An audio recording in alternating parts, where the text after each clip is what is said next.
네, 두 번째 모의고사를 한번 살펴보겠습니다. 지난번에 한 번 했으니까 10점은 또 이렇게 올라갔다 생각하고 이번에 또 20점 작전이 되겠습니다. 직업상담막 1번입니다. 다음에서 설명하고 있는 생애 진로 사정의 구조는 개인이 자신의 생활을 어떻게 조직하는지를 발견하는 것이다. 내담자가 그들 자신의 생활을 체계적으로 조직하는지 아니면 매일 자발적으로 반응하는지 결정하는 데 도움을 준다. 자, 이게 보면은 매일 하루를 자발적으로 하느냐, 어떻게 생활하느냐 하는 것은 진전 강요에서 바로 전형적인 하루에 대한 내용이죠. 이렇게 매칭을 시키면 되겠습니다. 2번 상담 장면에서 인지적 명확성이 부족한 내담자를 위한 개입 방법이 아닌 것은 명확성이 부족합니다. 1번 잘못된 정보를 바로잡아준, 2번 구체적인 정보를 제공함, 3. 원인과 결과의 착오를 바로잡아준, 4번 가정된 불가피성에 대해 지지적 상상을 제공한다 돼 있죠. 자, 1, 2, 3번은 다 맞는 그 개입 방법인데 4번에 보면은 가정된 불가피성에 대해서 지지적 상상을 제공하면은 인지적 명확성이 이것이 명확한 사람에게는 도움이 됩니다. 그러나 인지가 쉽게 말하면 머리가 띵한 사람한테는 이게 무슨 상상을 할지 잘 몰라요. 그래서 이런 것은 이렇게 정리를 하면 되겠습니다.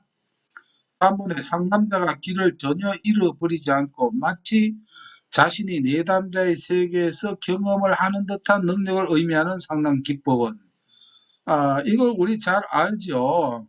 예, 이 가수들이 노래를 할 때 그 가사, 노래 부르기 전에 뭔가 가사의 내용이 뭡니까? 그 작가라든가, 예, 그 다음에 노래한 사람의 그 감정을 이입을 하죠. 그래서 내가 마치 그 가사의 주인공인 듯한 이런 것이 바로 뭐냐면 감정이입이 됩니다. 예. 요새 이런 프로가 많다 보니까 설명하기가 좋네요. 4번 직업 상담사의 역할과 가장 거리가 먼 것은입니다. 1번 직업 정보의 수집 및 분석 당연히 해야 되겠죠. 2번 직업 관련 이론의 개발과 강의. 이것까지 한다라고 하면 안 되죠. 우리가 직업 상담사가 너무 큰 일을 하면 안 된다라고 했죠. 뭐 지역 경제 이바지를 한다든가 이런 것은 직업 상담사 할 일이 아닙니다. 이거는 직업 상담사는 대학 교수하고는 다릅니다.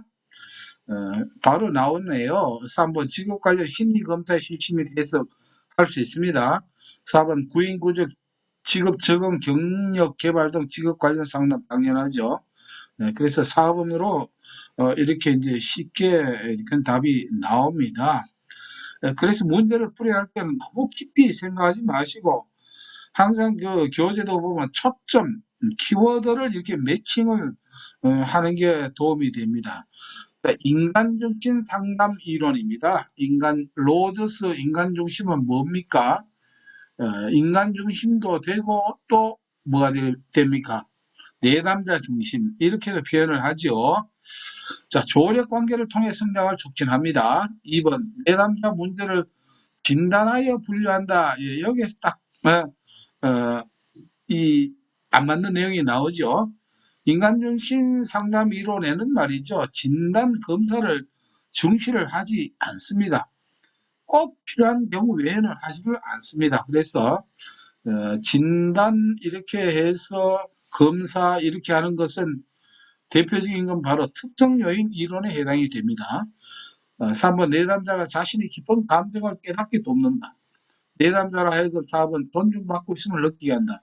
뭔가 이 긍정적인 이런 쪽이지 평가 진단은 로저스의 인간중심 상담 이론과는 거리가 그 먼 내용이다라고 이렇게 정리를 하시면 되겠습니다. 6번입니다. 포괄적 직업 상담 과정에 대한 설명으로 틀린 것은 포괄적 직업 상담하면 우리가 크라이티스가 바로 연결이 되죠. 1번 내담자가 직업 선택에서 가졌던 문제들을 상담하는 거는 이건 뭐 어느 상담이나 마찬가지고요. 그 다음에 2번 내담자가 자신의 내부와 주변에서 일어나는 일들을 충분히 자각하게 한다. 이렇게 되어 있는데, 자, 이러한 것은 이게 형태주의 이론입니다. 게스탈트 이론이죠. 자, 우리가 크라이티스 하면은 항상 상담 그 방법이 뭐가 있습니까? 포괄했다라고 해서 진짜 명문이다라고 하는 겁니다. 진명문 혹은 또는 진문문이라고 합니다. 진문문.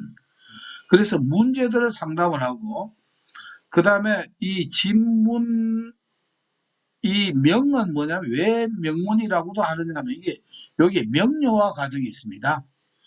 뭔가 진단을 해서 뭔가 뚜렷하게 밝혀낸다는 뜻이죠. 그래서 3번 직업심리검사를 통해 내담자의 문제를 명료화합니다. 4번 상담과 검사를 통해 얻어진 자료를 바탕으로 직업정보를 제공합니다. 이렇게 해서 진단과 그 해석, 명료화 이런 과정입니다. 그러나 이번처럼 자신의 내부와 주변에서 일어나는 일들을 충분히 자각하게 한다라고 하는 것은 이 진명문에서는 조금 벗어난 그런 내용이 되겠습니다. 7번입니다. 진로 시간 전망 검사자의 사용 목적과 가장 거리가 먼 것은 진로 시간 전망 검사 같은 뭡니까? 쿼터의 이론이죠. 방법인데 항상 이것은 상담 초기에 하니까 이 교재 설명할 때도 제가 말씀드린 것은 상담 초기에는 내담자에게 부담이 되는 내용을 하는 게 아니죠. 초기부터 부담을 주면 안 됩니다.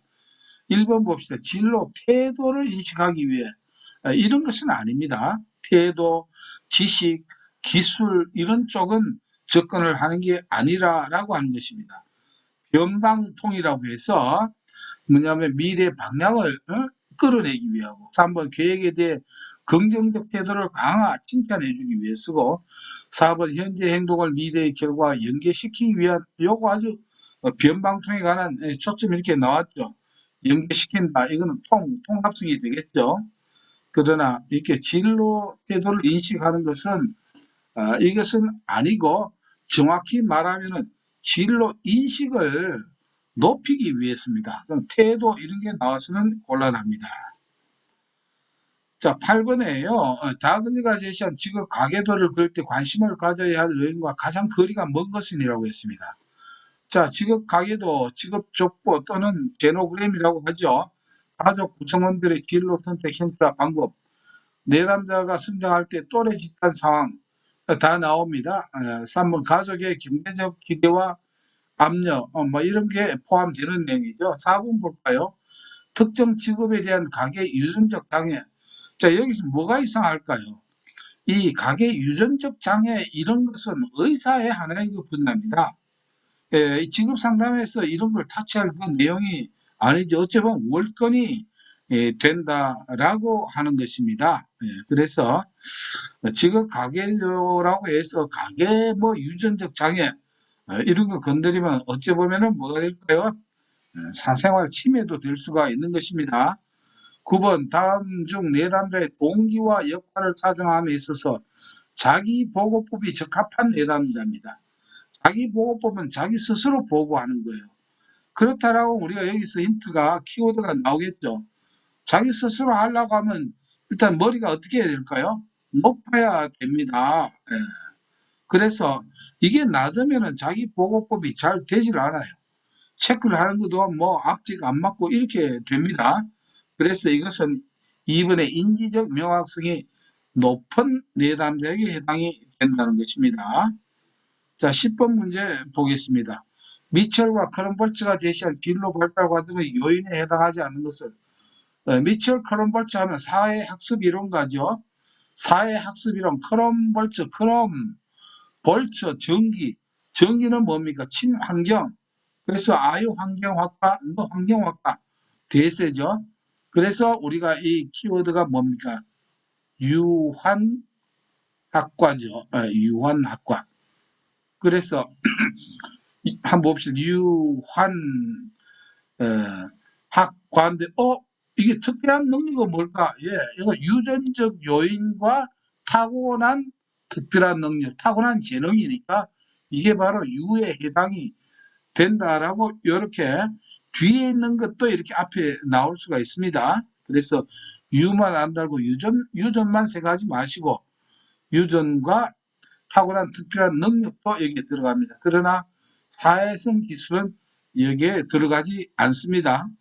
우리가 이러한 키워드를 모르면 사회학습 이론이니까 이 사회성 기술이 들어가지 않느냐 이렇게 착각하기가 쉽다는 것입니다. 자, 11번 크라이티스가 제시한 직업 상담 과정에 포함되지 않는 것이라고 했습니다. 크라이티스는 아까도 뭐라고 했습니까? 상담 과정에 진명문 또는 진문문이라고 했습니다. 그래서 진문문 이렇게 되는 것입니다. 그러나 정보 제공은 여기에 들어가지가 않죠. 이렇게 정리를 하면 되고 12번 보면 보딘의 정신역동적 진로 상담 기법과 가장 거리가 먼 것이라고 했습니다. 자, 보딘 같으면 바로 뭡니까? 명비소가 나오죠. 상담 기법은 명비소가 나옵니다. 그래서 명료화하고 비교하고 소망 방어책에 대한 해석. 키워드로 정리하면 순수성은 여기에 들어가지 않죠.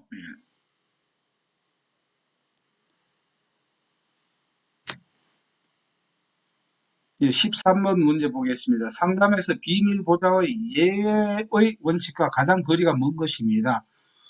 1번 상담자가 슈퍼비전을 받아야 하는 경우 2번 심각한 범죄 실행의 가능성이 있는 경우입니다. 3번 내담자가 자살을 실행할 가능성이 있는 경우 4번 상담을 의뢰한 교사가 내담자의 상담을 요청하는 경우입니다. 자, 여기에서 우리가 2번, 3번은 쉽게 어떻게 될까요? 이거는 예외가 돼야 되겠죠. 이걸 감추면은 더 큰 사고가 일어날 수 있습니다. 1번하고 4번인데, 자, 1번이 왜 혼돈되기 쉽냐면은 슈퍼비전과 슈퍼바이저하고 다릅니다. 슈퍼바이저는 쉽게 말하면 상담자의 스승입니다. 스승한테는 예외가 될 수가 없습니다. 지켜줘야 됩니다. 스승의 할아버지라도 지켜줘야 됩니다. 그러면은 우리가 이 슈퍼바이저 스승이 안 된다라고 하면 4번도 상담을 의뢰한 교사가 내담자의 상담 자료를 요청하는 경우도 해당이 안 되는 게 이렇게 연결이 됩니다. 그러나 우리가 슈퍼바이저와 슈퍼비전은 다릅니다. 슈퍼비전은 뭐냐면 상담 사례 발표를 합니다. 사례 발표를 할 때는 어떻게 해야 될까요? 그걸 감춰서는 안 되겠죠. 그래서 이것은 예외적으로 그 내용을 공개를 해야 됩니다. 그래야 올바른 지도를 받을 수 있거든요. 슈퍼비전. 이것이 이제 슈퍼비전인데 물론 그럴 때라도 개인적, 인적, 주소 뭐 이런 것들은 뭡니까?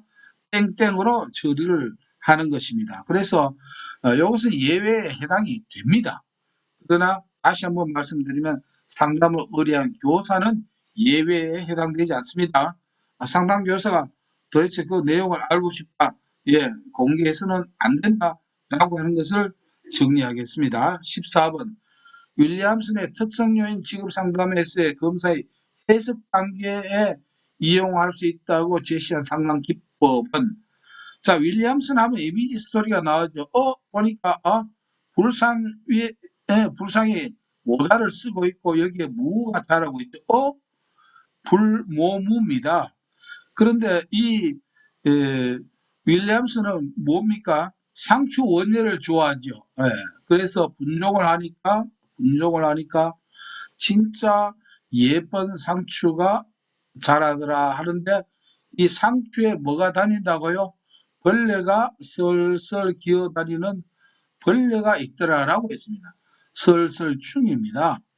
그래서 설명하고 설득하고 직접 충고하는 과정이에요. 그래서 설설충이라고 볼 때 요 하나가 나왔죠. 상담 기법. 설명, 설득, 충고. 이것이 설설충이 된다는 것입니다. 다른 것은 여기에 해당되지 않습니다. 윌리엄슨에게. 15번 행동주의 상담 기법 중 내담자가 긍정적 목표를 긍정적 강화를 받을 기회를 박탈시키는 것, 이거는 그냥 어렵게 생각하지 마십시오. 타임아웃입니다. 시간 지나면은 못 받습니다.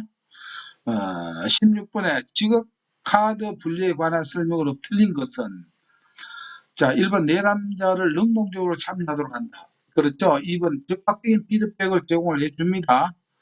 3번 내담자가 제한적으로 반응하도록 구성되어 있다. 제한적으로 반응하도록 구성되어 있다. 이게 아닙니다. 지급카드 분리도 상담 초기에 하는 것인데 상담 초기에 이렇게 제한을 하면은 관계 형성이 되질 않습니다. 초기의 모든 상담 기법은 관계 형성에 플러스가 되어야 됩니다.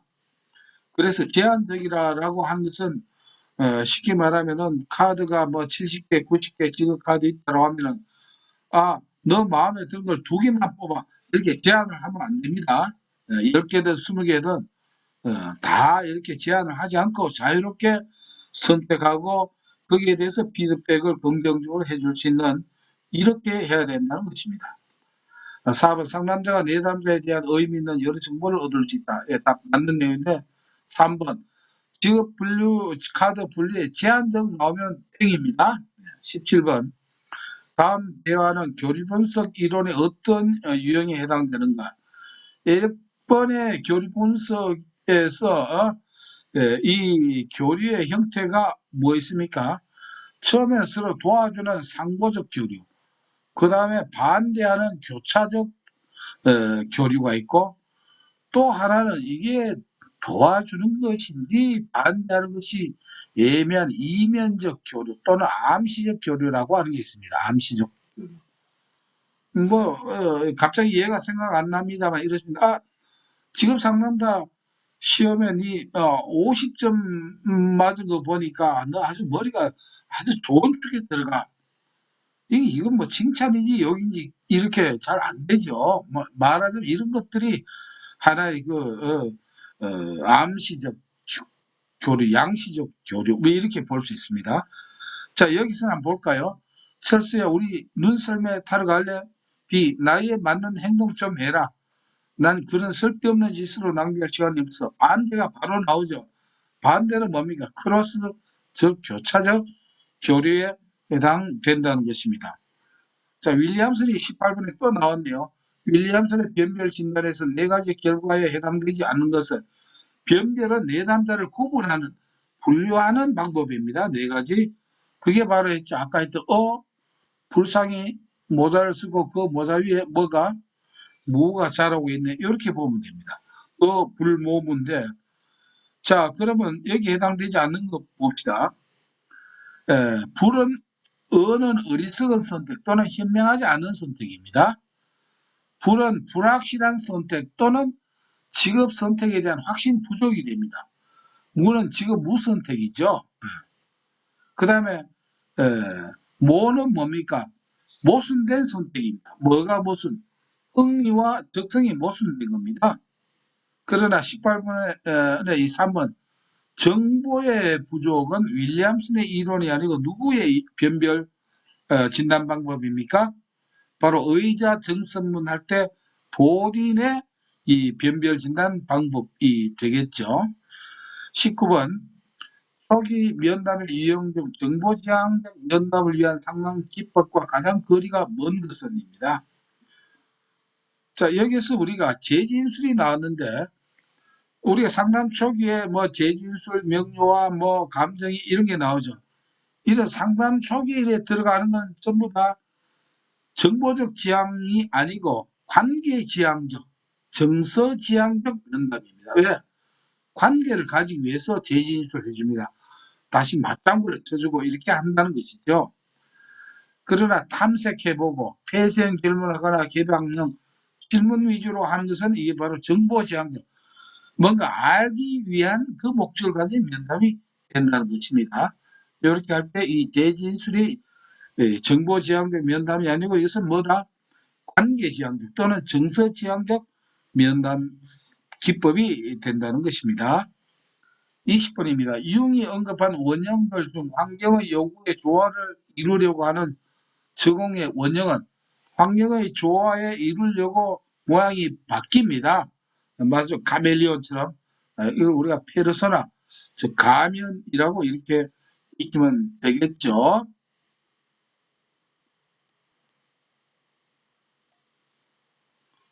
예, 지구 심리학 과목 연이어서 하겠습니다. 21번 긴제버그의 진로 발달 3단계가 아닌 것은 힌데버그 긴 버스를 타고 환상에 잠겼다가 나중에 목적지에 도착해서 현실로 돌아온다 해서 환담현을 보면 됩니다. 그래서 환잠현 탐색길은 여기에 들어가지 않습니다.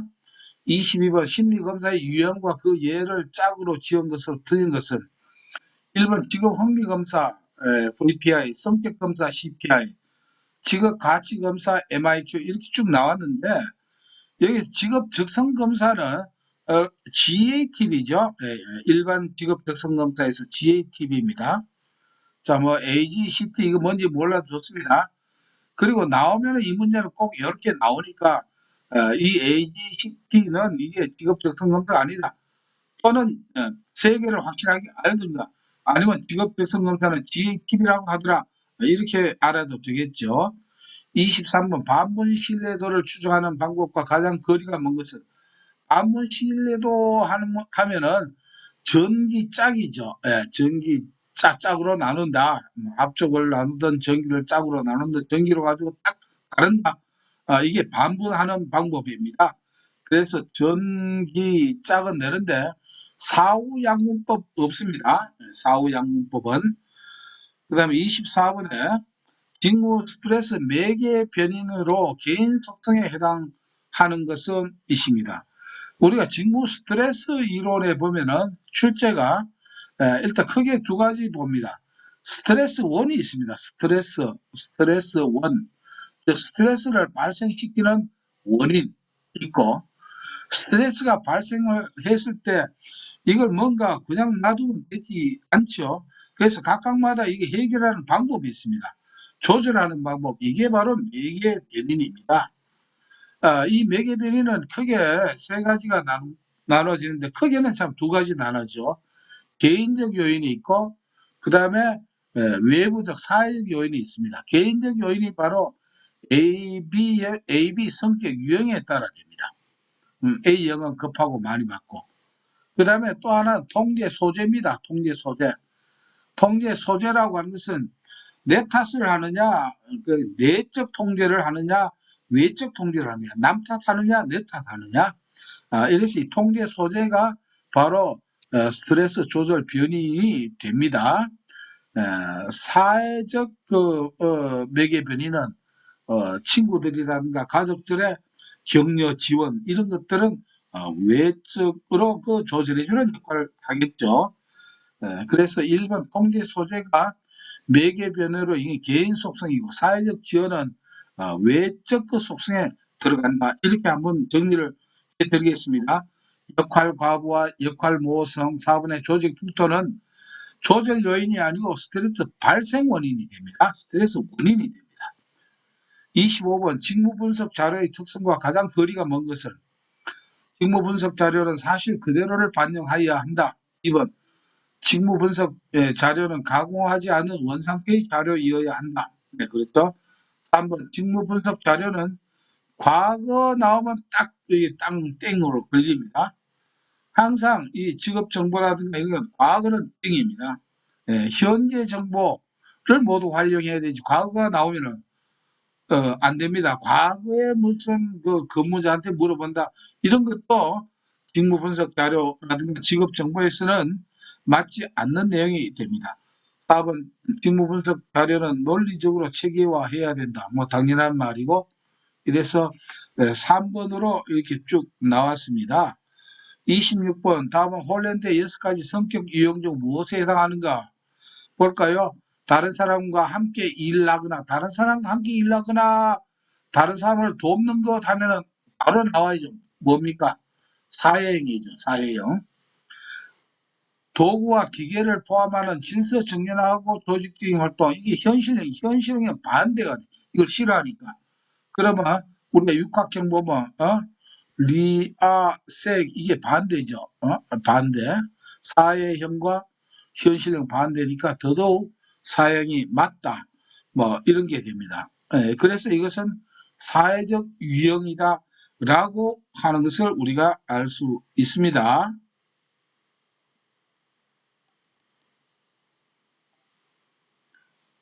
예, 27번 보겠습니다. 직무만족에 관한 이론의 설명으로 틀린 것입니다. 1번 낮은 수준의 욕구를 만족하지 못하면 직무 불만족이 생기나 그 역은 성립되지 않는다.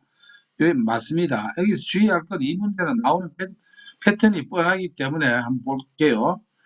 2번 자아실현에 의해서만 욕구 만족이 생기나 자아실현의 실패로 직무 불만족이 생기는 것은 아니다. 맞는 내용입니다. 동기 요인은 높은 수준의 성과를 얻도록 다가가는 요인이다. 예, 이렇게. 자, 여기 이제 동기 요인과 위생 요인 요 두 가지가 바로 직무 만족 이 요인이 되는 것이에요. 4번 위생 요인은 직무 불만족을 가져오는 것이며 만족감을 산출할 힘도 갖고 있는 것이다. 요게 틀립니다. 위생 요인은 불만족만 주지 만족감을 산출하는 그런 작용은 하지 않는다는 거, 예, 요겁니다. 위생 요인은 만족감을 충족시켜 주지는 않는다. 이렇게 정리를 깨끗하게 하는 게 낫습니다. 28번 반두라가 제시한 사회인지이론의 인과적 모형에 해당하지 않는 변이는 이라고 했습니다. 자, 반두라 하면은 뭐라고 했어요? 앞에 밴드가 힌트라라고 했죠. 밴드. 자, 흥이 막 납니다. 그래서 뭘요? 밴드는 동작이 빨라야 되기 때문에 동작이 빨라지는 환을 무슨 약을 먹는다. 속행환입니다. 예, 그래서 개인의 신체적 속성, 그 다음에 외형적 행동, 외부 환경 요인 이렇게 해서 속행환이 나와야 됩니다. 개인적 기대와 목표는 인과적 모형에는 들어가지 않는다는 거. 일단 인과적 모형만 이렇게 정리를 하면 되겠습니다. 29번 셀리에가 제시한 일반 적응 증후군의 세 가지 단계가 아닌 것은 한 것은 우리가 스트레스 이론에서 이미지 스토리를 했겠죠. 처음에는 경계를 하고 있는데 보초를 쓰고 있는데 술 먹은 사람이 와서 저항을 하다가 싸움 말리다가 나중에 어떻게 됩니까? 탈진을 한다 해서 경저탈 또는 탈진 대신 소진이라고도 나옵니다. 그래서 경저탈, 경저소 이렇게 하면 됩니다. 그래서 경저탈은 되는데 도피 도망가는 단계는 없습니다. 30번 이미 신뢰성이 입증된 유사한 여기 벌써 답의 힌트가 나왔습니다. 유사한 검사 점수와의 상관 개수로 입증하는 신뢰도는 유사하니까 뭡니까? 동형이죠. 그래서 동형 검사 신뢰도가 되는 것입니다. 그 다음에 31번 직업 적성 이론에서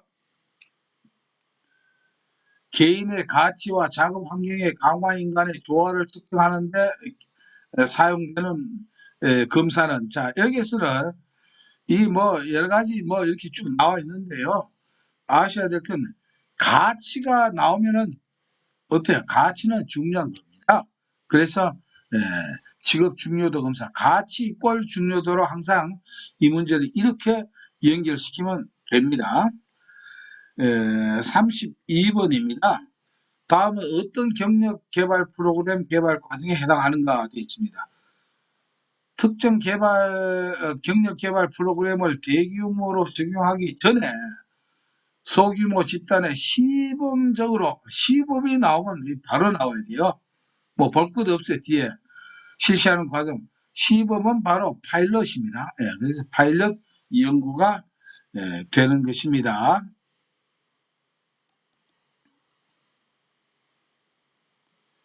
예, 33번입니다. 스트레스에 대처하기 위한 포괄적인 노력과 가장 거리가 먼 것은 스트레스에 대처한다. 즉, 조절한다, 덜 받는다는 이런 뜻이겠죠. 1번 과정중심적 사고방식은 성격 유형이 바로 뭐 과정을 즐기니까 이거는 B형 유형에 들어가죠. B성격 유형. 목표 지향적 초고속 사고로 전환한다. 이건 A형이죠. 뭐 A 뭐 뒤에 나오죠. 이 A를 많이 쓰는 사람 어때요? 스트레스를 많이 받는 것이죠. 그래서 이 목표 지향적은 노력, 스트레스를 대처하는 게 아니라 오히려 이것은 증가를 시켜줍니다. 그래서 여기 바로 이렇게 답이 나왔네요. 2번 볼까요? 가치관을 전환해야 되겠죠. 3번 스트레스의 정면으로 도전하는 마음가짐이 있어야 합니다. 4번 균형 있는 생활을 해야 됩니다. 그래서 1번이 틀린 내용이고 34번 진로 선택에 관한 사회학습 이론에서 개인의 진로 발달 과정과 관련이 없는 요인은 위에 또 이런 문제가 나왔는데 또 나왔죠.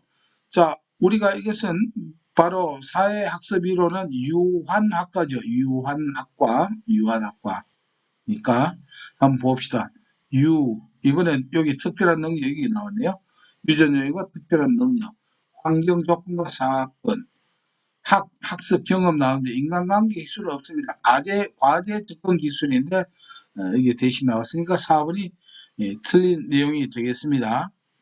35번에 진로 성숙도 검사 CMI 중 태도 척도의 하위 영역과 문항의 이해가 틀리게 연결되어서 이거는 여러분들 잘 이해 안 되면은 교재 그 부분에 동영상을 좀 보시고 정리를 해야 될 겁니다. 자, 이거는 그냥 뭐 하려고 하지 말고 가장 간단한 방법이 있어요. 결 나오면 뭐가 나와야 됩니까? 결바죠. 결바.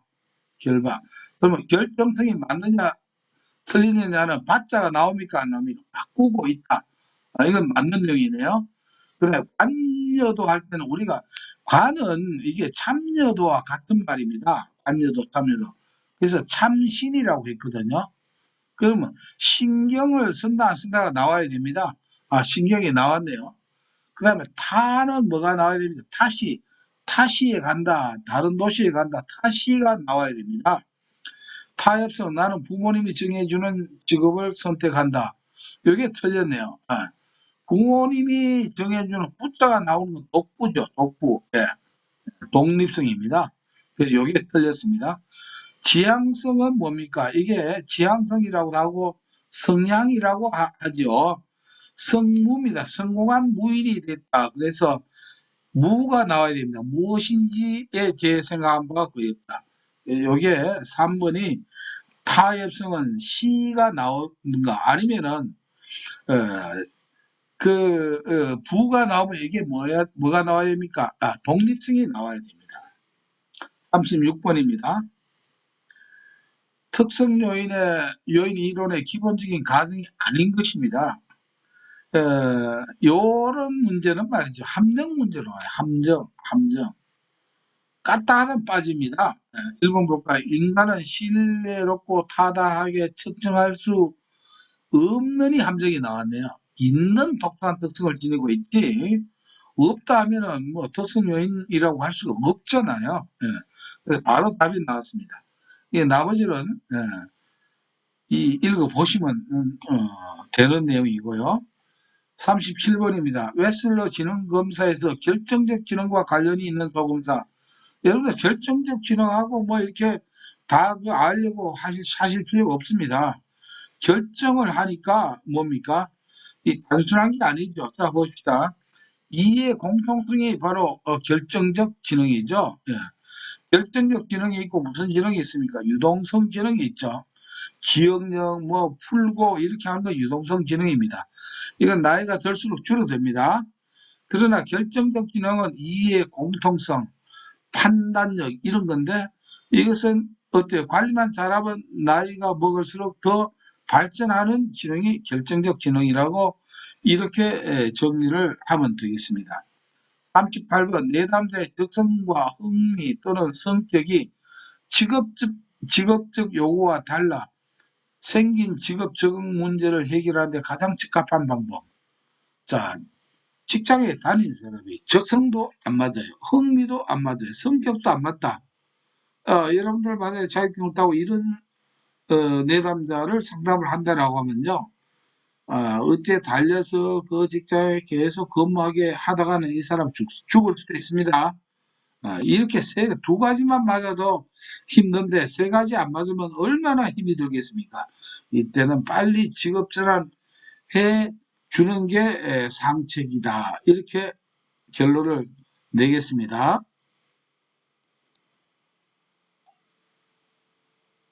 39번입니다. 심리검사에서 규준에 대한 설명으로 옳은 것은 규준. 교재 설명에서도 말씀드렸지만 규준에는 두 가지가 나와야 되죠. 이게 상대평가와 절대평가 중에 어디에 상대평가를 할 때 규준이 있어야 됩니다. 그러기 위해서는 첫째, 집단이 있어야 됩니다. 집단이 있어야, 그리고 비교라는 말이 나와야 됩니다. 왜? 비교를 하려면 비교 집단이 있어야 되거든요. 비교 집단이 있어야 됩니다. 집단 비교. 이것을 우리가 생각하고 이 문제를 풀어보겠습니다. 한 집단의 특성을 가장 간편하게 표현하기 위한 개념으로 그 집단의 대표값을 말한다. 이거하고 기준하고 전혀 상관없습니다. 그야말로 대표값입니다. 이번 한 집단의 수치가 얼마나 동질적인지를 표현하기 위한 개념으로 점수들이 그 집단의 평균치로부터 벗어난 평균 거리를 말한다. 이건 표준 편차에 관한 내용이네요. 3번 서로 다른 체계로 측정한 점수들을 동일한 조건에서 비교하기 쉬운 개념으로 원점수에서 평균을 뺀 후 표준 편차로 나눈 값을 말한다라고 하는 선, 원점수 평균을 빼고 표준 점수로 나눈 건 우리가 뭐라고 합니까? D점수라고 하죠. D점수. 표준 점수라고 합니다. 이거는 규준이 아니죠. 4번 원점수를 표준화된 집단의 검사 점수와 비교하기 위한 개념으로 대표 집단의 검사 점수 분포들을 작성하여 개인의 점수를 해석하기 위한 것이다. 요게 규준에 대한 설명입니다. 집단과 비교한다. 이렇게 정리를 하면 되겠습니다. 40번 다음 중 직무 분석 결과의 활용 용도와 가장 거리가 먼 것입니다. 직무 분석은 모집, 선발, 배치, 이런 훈련, 이런 것이죠. 작업자 모집, 신규, 종업원 교육, 훈련, 인력 수급 계획인데 조급원의 사기 조사는 이 활용도하고는 거리가 멀다. 가끔씩 나오니까 이렇게 정리를 하면 됩니다. 사기 조사와 직무 분석 결과의 활용 용도하고는 관계가 없다는 것입니다. 이번에 직업 상담학과 심리학을 연이어서 이렇게 했고 다음에 또 직업 정보론으로 연이어 하도록 하겠습니다.